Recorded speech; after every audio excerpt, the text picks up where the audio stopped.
শাওন, আমাদের কাছে তথ্য আছে যে বেলা 12টার পর থেকে কিন্তু সিটি কর্পোরেশনের বিভিন্ন হাট সহ বিভিন্ন অলিগলির এলাকা কিন্তু সিটি কর্পোরেশনের পক্ষ থেকে একটি পরিষ্কারের উদ্যোগ নেওয়ার কথা রয়েছে। সিপনিল প্রাণঘাতী জীবাণুদের বিরুদ্ধেও দারুণ কার্যকর।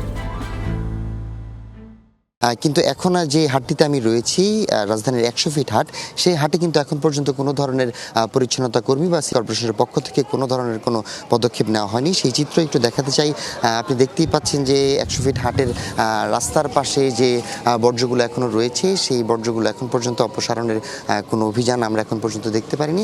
হয়তো বেলা বাড়ার সাথে সাথে কেউ সিটি কর্পোরেশনের পক্ষ থেকে লোক আসবে এমনটাই আমরা জানি, কিন্তু এখন পর্যন্ত আসলে তারা পৌঁছায়নি। তবে রাজধানীর বিভিন্ন জায়গা থেকে তথ্য পেয়ে যেমনটি জানতে পেরেছি, বেশ কয়েকটি হাটে সেই অভিযান চলছে। তবে এখন পর্যন্ত যে বড় বড় কিছু হাট ছিল রাজধানীর, যেমন 100 ফিট 300 ফিট, এই সকল হাটগুলোতে এখন পর্যন্ত বর্জ্য অপসারণের কোনো ধরনের কোনো পদক্ষেপ নেওয়া হয়নি। তবে যদি এর পরে আসলে বর্জ্য অপসারণের জন্য যদি যখন আসবে তখন আমরা এই তথ্য আপনাকে জানাতে পারবো যে এখন আসলে বর্জ্য অপসারণ করা হচ্ছে। তবে আমরা বেশ কয়েকটি হাট ঘুরেছি, সেই কয়েকটি হাটে এখন পর্যন্ত আমরা সেই রকম কোনো দৃষ্টান্তমূলক যে বর্জ্য অপসারণের জন্য যে সকল পদক্ষেপ নেওয়ার কথা সিটি কর্পোরেশন জানিয়েছে, সেই পদক্ষেপের এই কয়েকটি হাট ঘুরে আসলে আমি পাইনি। শাওন।